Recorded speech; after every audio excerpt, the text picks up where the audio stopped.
Welcome to Meeting of the Moms, a place to talk about all the things. I'm Lorna Adams. I'm a wife, mom, and certified life coach. I think being with people makes anything a party. Thanks for coming to ours. I'm here with my good friend Amy. For years, we've spent the early morning hours running and talking together before diving into our days. Hey, I'm Amy Rasmussen. I'm a teacher by profession, a wife and mother by choice, an optimist by nature, and happy by design. Here at Moms, we believe the world is wide open to all of us and that we have unlimited potential. We're so glad you're here.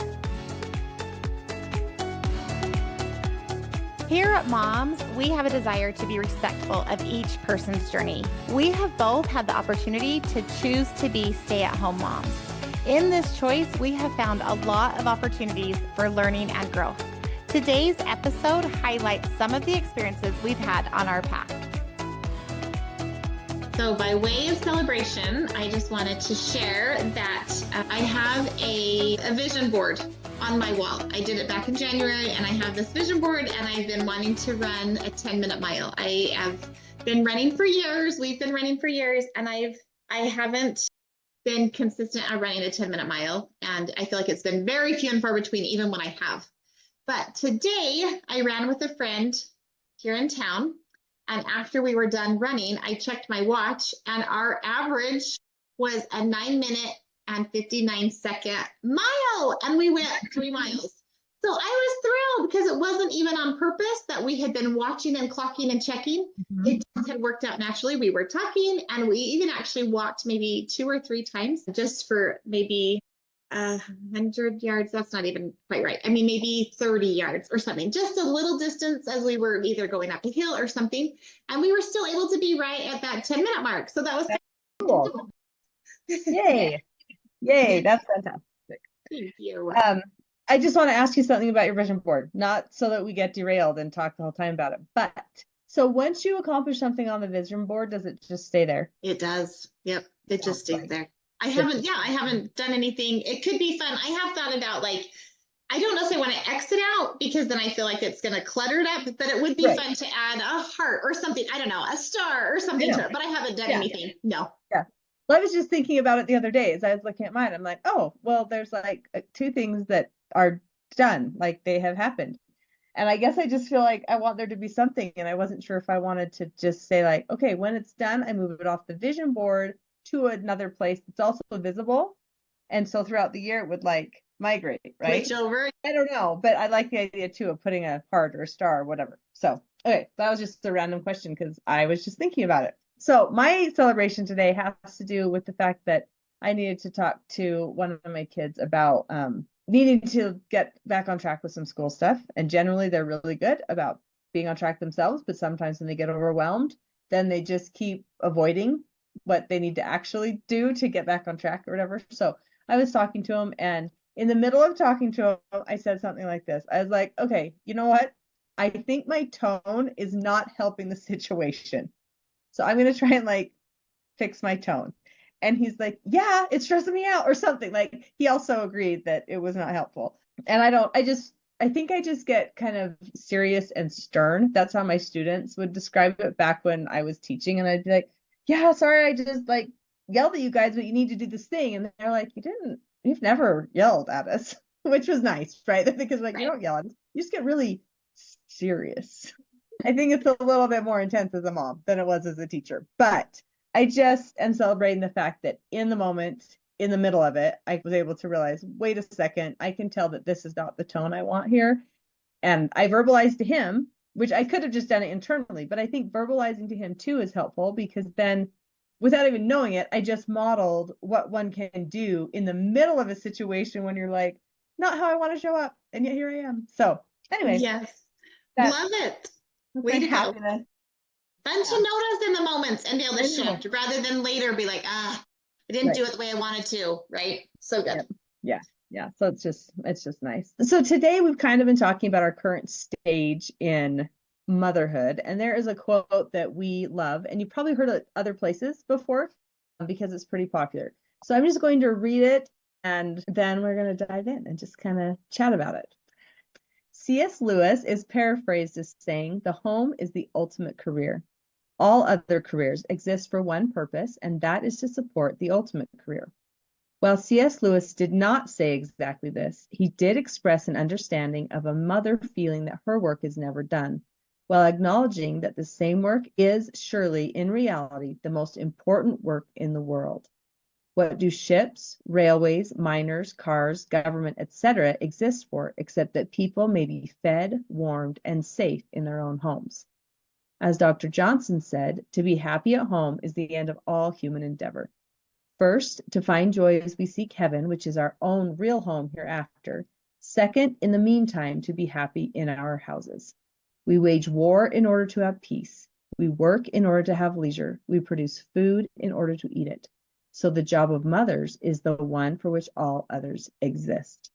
So that quote has a little bit of paraphrasing in it, and hopefully we'll put it in some show notes so that you can see which parts are exactly C.S. Lewis and which parts are paraphrased by us, and we'll also have a reference there so you could look it up. But that is a quote that Lorna and I have talked about and we read often, and it just helps kind of inform part of our perspective of our choices in relation to motherhood. Totally. Where do you want to start, Lorna?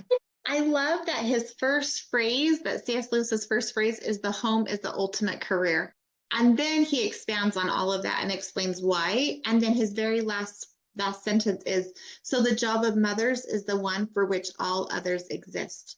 And I think it just helps me, it almost warms my heart to know that that job is actually really quite important, and it really does make all the difference. As my husband and I have really taken seriously the idea of having kids and raising kids and me being a stay-at-home mom, it just warms my heart that we have tried that. Like we've done what we could, and I'm not the perfect mom, but that is where my focus has been. What are your thoughts, Amy? Well, the first thing I did today, as I was just kind of thinking about this quote, is I decided to actually look up the word career, because for a long time I have just made my own definition of the idea that a career is a chosen life's work. And when one chooses to stay home as a mom or as a dad, but in our case, our experience is choosing to be a stay-at-home mom. And so that's all we can share, right? That's the only place that we can share information and experience from, because that is what we did. But I saw it when I made that choice as a choice for my life's work. And that sounds a little different than being like, oh, well, that's just something that anyone does on the side. I didn't choose to do it on the side. I chose to make it a bigger deal, I guess I would say, in my own mind for me. So I just wanted to share a couple of the definitions I looked up. So the very first definition that came up when I Googled it is that a career is an occupation undertaken for a significant period of a person's life and with opportunities for progress. And as I read that in the context of motherhood being a career, specifically being a stay-at-home mom being a career, I thought it was cool because it is undertaken for a significant period of a person's life. Like once you're a mom, you never stop being one, right? Mm-hmm. And there are tons of opportunities for progress. And it's not the same way that it would be in like a job, right? Because you get a raise or you get a promotion or whatever. That doesn't really happen as a mom. But you are a mom of little children, and then you're a mom of preteens, and then of teens, and then as you're a parent of adults now, right? And I'm almost a parent of an adult. So I think there's still those different levels. Do you have any thoughts on that first definition as I read it and talked about it? Opportunities for progress. Like I love that phrase, in that sometimes I think when I was in the thick of it, I didn't necessarily feel like I was progressing. I felt pretty stagnant. But looking back, I can see how I was progressing and then also helping foster the progression of my kids. So I think it's interesting with a lot of things, it's more of the hindsight is when it really makes sense, where in the middle of it, we don't see it the same way. Yeah. And I think, I don't know, someone who feels like they're involved in the rat race, right? Like, okay, they're out in the workforce, whether it's a man or a woman, whether they're a parent or not, or whatever. I think you could be in the rat race and also feel that same kind of like, am I just being stagnant?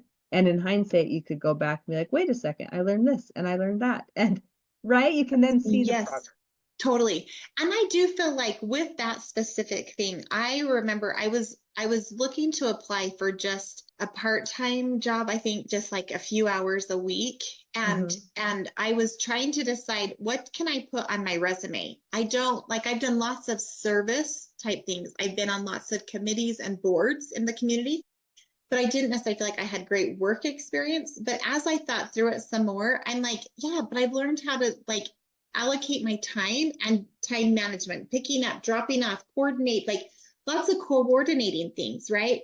That as I've been able to serve and raising my own kids. Anyway, it was just kind of fun to break down some of those things, the skills that I was able to improve on because I have been a mom. That, yeah, I don't get paid for some of those skills that I've developed, but I have absolutely developed skills while I've been doing this career. Yeah, yeah, absolutely. All right, are you ready for a second definition? Yes, let's hear it. This second one I found was in Merriam-Webster's. They tend to be a go-to for me. So, in the current Merriam-Webster's, this is what it says: a profession for which one trains and which is undertaken as a permanent calling. And I was like, we could all benefit from maybe a little more of that training part. I mean, our training is basically like we live life and then we become parents. And then you have that moment of be like, I'd like some training now, like how do I Yes. do this? But I did love in this undertaken as a permanent calling. That was cool to me. Yeah. Yeah. So good.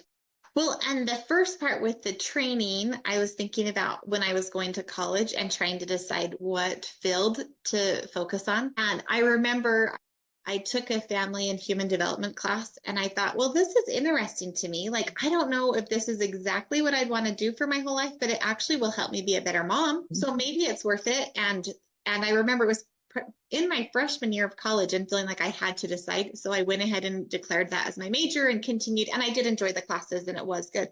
But I do feel like that I did get some training, not as much as, of course, we would like, right? And when I actually had kids, it would have been more helpful than before I even was married.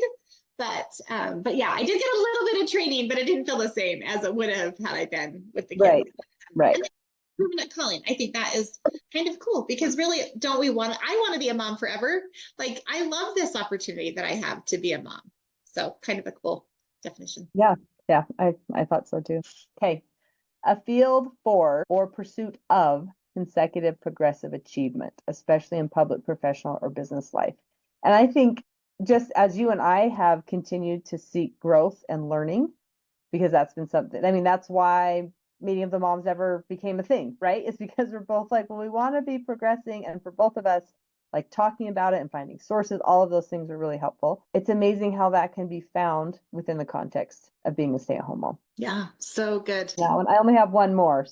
No, I mean, it's interesting that there still is the progressing, right? That is a facet of that definition, that's kind of a common denominator. Okay, next one. And maybe it's the difference between like a career and a job, right? Because maybe in a job, there is maybe no progressing. You're just like, I'm just paying my bills. It's just a job to give me money. But the thing that shifts it to a career, and it could really be any job could shift into a career when your mindset shifts that way, right? Yes. And you decide that this is going to be a place that you progress and whatever else. But that's kind of a cool, different way of looking at it too. Yeah, very good. The last one. Yes, I love that you pointed out the difference between job versus career. I think that is so good. I guess that was another thing too, as I thought about it early on in motherhood. I don't know why, but for some reason I thought about it early on in motherhood that there's that difference between job and career. So for me, motherhood's not a job. For me, motherhood's in the career category. Okay. I looked up one more definition because I got thinking, like, when did C.S. Lewis live? And what was the like working definition when he would have been working with the word career? And I found out that he lived from 1898 until I think 1963. So that was interesting.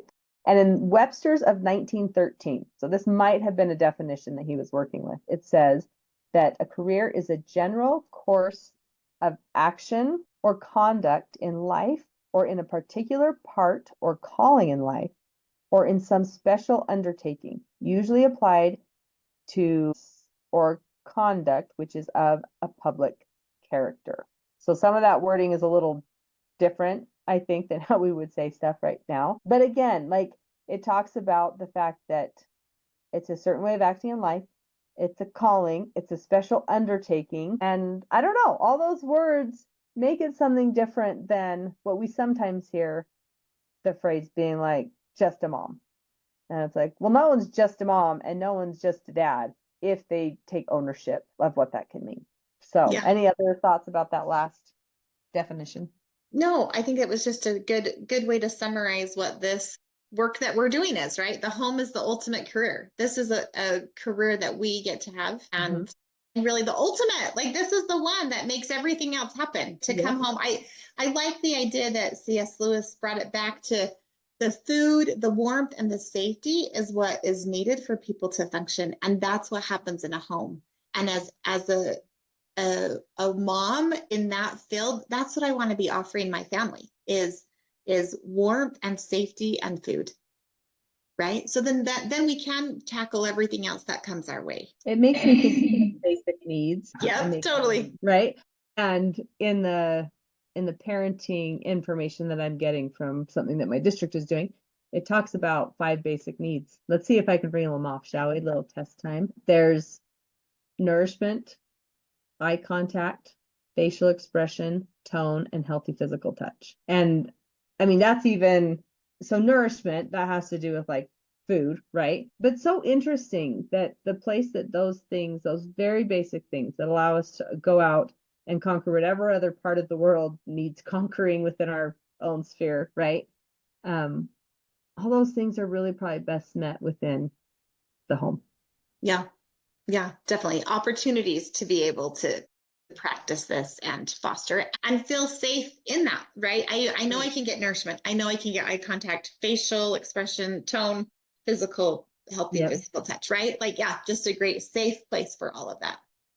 Yeah. Okay. Just really cool. Other thoughts besides all of my definition stuff, all my geeking out? So I also think we talked about it being a lifelong career. And I think that's part of it is that our job never ends. One of the parts that was said is a mother may feel that her work is never done. And I think it's true. I think there is so much that can always be done. But then my other thought that came quick is, but actually maybe I don't ever want it to be done. Because that's fulfilling too, is to know that this is work I get to be doing. And even as my 2 oldest children have moved out of the house, there's less workload, less dishes, less food prep I have to do and whatever. And it actually is a little bit sad because my load is lessening. There's still work to be done, but it's lessening and I'm noticing the difference. And now as we're approaching summer, both of them will be coming back and knowing that the workload will increase and actually it's going to be really great. And I'm glad. Right. But when my kids were little, like feeling like the work was never done felt stressful and overwhelming. Where now I'm like, oh, yeah, we totally got this. Yay, come on back and give me more to do. And I'm sharing the workload too, right? It's not that I have to do it all. I think like one of the things I did with that phrase is I changed it for when I read it myself. I change it to my work is never done because this work is surely in reality the most important work in the world. And that, I don't know, for me, it just kind of changes the nature of things. And I think especially when we take like a broad view of what that work is, I mean, you're talked about just food right now, but just within the past few months, you've shifted your focus of food preparation to an opportunity to gather your family together. Right. So the task is still there, right? The task of like figuring out what we're going to put in our mouths so that we live another day. That task is there, but you have made it something that is more meaningful than just the task. And I think maybe with a lot of the things that we do day to day as moms, especially moms of young children, and those tasks that go away, we can take the tasks and say like, what's the purpose of the task though? Why am I doing it? Where's the fulfillment that can come? How is it blessing my family? How's it blessing me? All of those things, right? And I think it makes it feel less heavy, just having that different. Totally. Yeah, the blessings of it. Well, and even I have been thinking more over the last little while about, was it worth it? That's not exactly the question that's been in my mind, but something along those lines. Was it worth it? Was it worth being a stay-at-home mom? And my answer is absolutely yes. I absolutely was not the perfect mom. I had down days, weeks, months, years, and then some good ones, some really good days, weeks, months, right? And to me, it was all worth it. And it is continuing to be all worth it. And I think I absolutely could beat myself up over, oh yeah, but I messed up that and I forgot that and I missed that thing and I didn't do that. I can absolutely pull out all of the negative, but really I don't want to, because in reality it's all worth it. And those hard things helped me. And I was able to be a better mom as I learned through some of those hard things. And now I can just love it and appreciate that this was an opportunity that I was able to have. There are things that I'm seeing within my kids because I was a stay-at-home mom.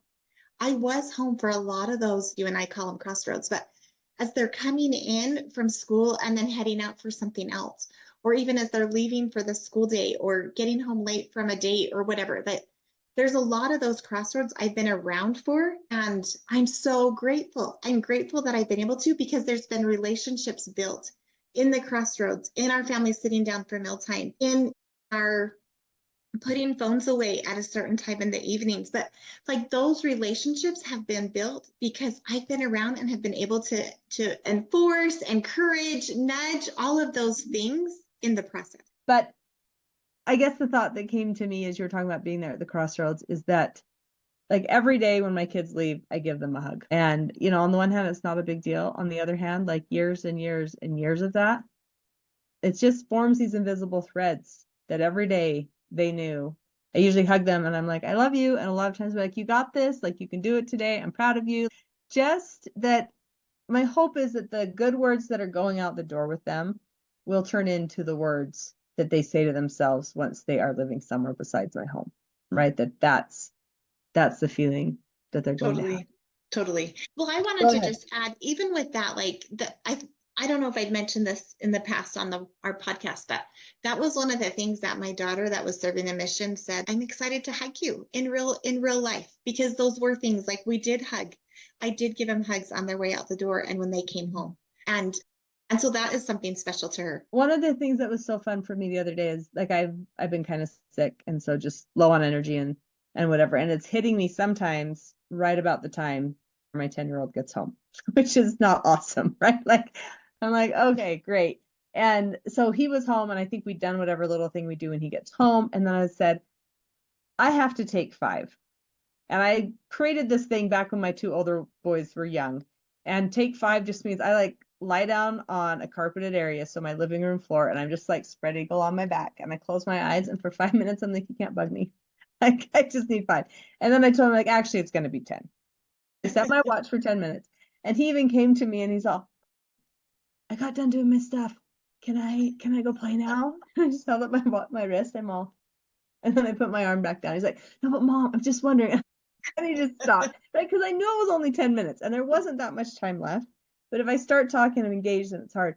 And afterwards, I think I said something like, do you just think that's totally weird? He's like, no, I think maybe when I grow up, I'm going to do stuff like that. And it was just this funny moment, right? Because I figured he's like, yeah, Mom, it is weird. I've never seen anyone else's parent do that, you know? But instead, he's like, Yes. I think I'm going to do that. And I think a lot of those things that we kind of do on a consistent basis are invisible for a long time. Like, you didn't necessarily know that Gracie was going to miss the hugs. Maybe she didn't know, right? In fact, who knows? Maybe our kids are sometimes annoyed. Like, I'm late. Why do we have to hug? And yet those are the things that draw them in and bring them home. And I think it's that meeting of those basic needs that's happening. And so just builds that connection. So early on, here's wide open. This is Lorna and how it was. There would be times when I'd be so frustrated with my kids that I wouldn't want to say I love you, or I wouldn't want to hug them. Over the last couple years, I've just decided I'm going to still tell them I love them, even if I'm annoyed with them. And if they don't want me to hug them, if they're mad at me, that's fine. I won't hug them.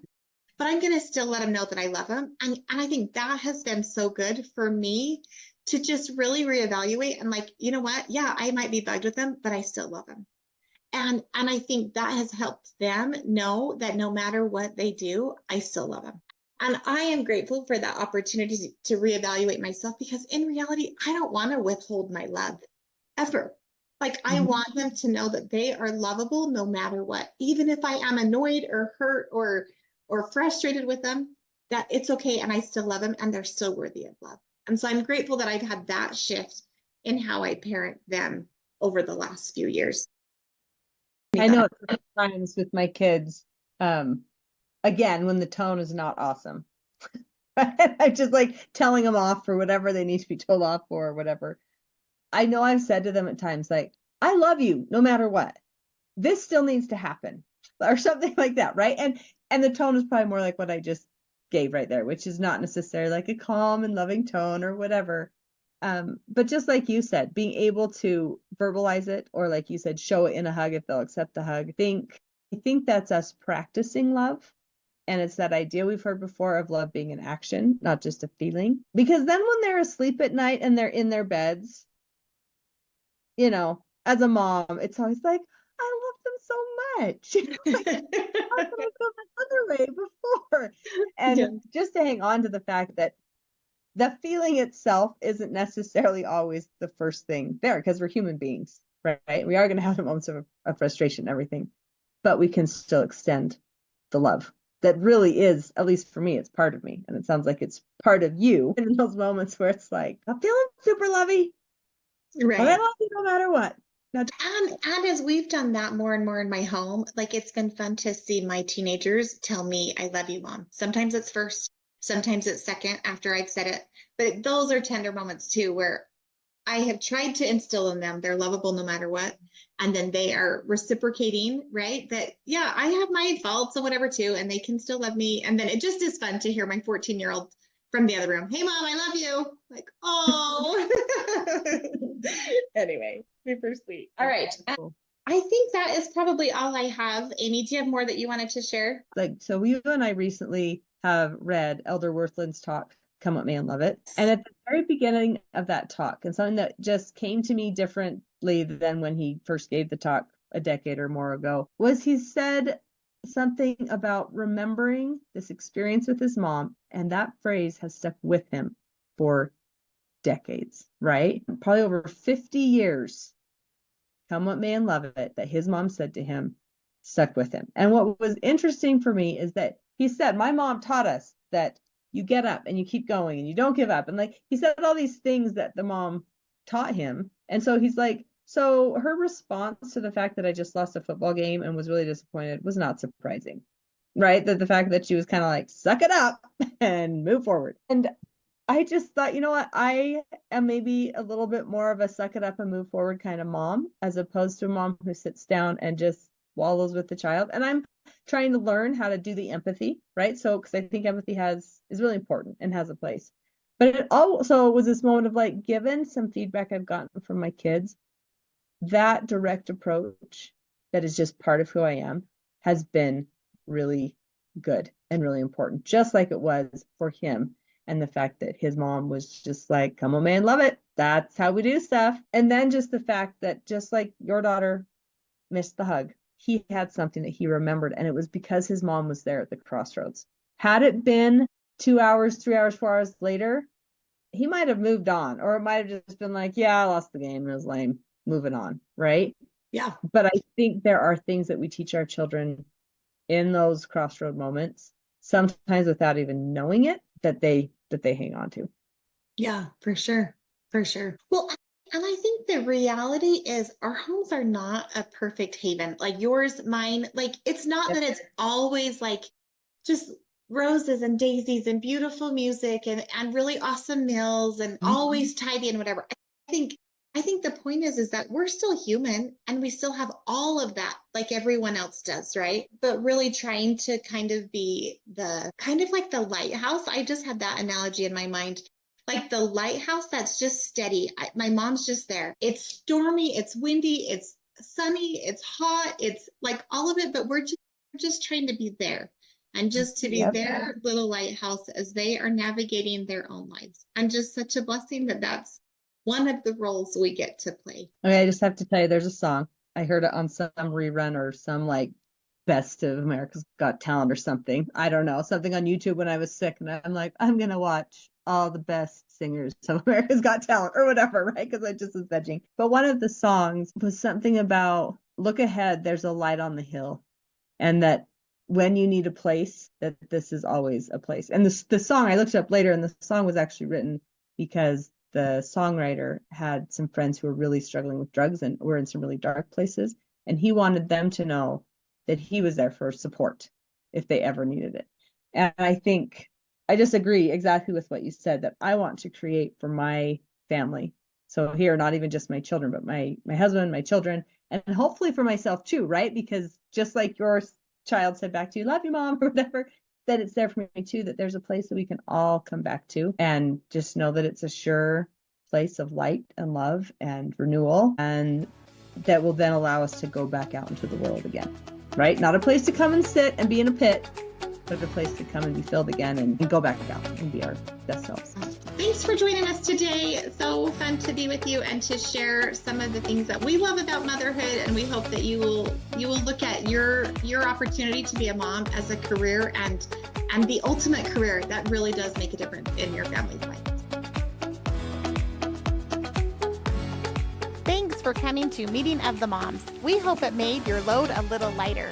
We'd love to hear what's on your mind. Send your celebrations, takeaways, and suggestions for future topics to momswithamyandlorna@gmail.com. If you enjoyed the show, please like, share, and subscribe. If this isn't the right fit for you, we wish you well on your journey. Until next time, I'm Amy Rasmussen. And I'm Lorna Adams. See you next week at Moms.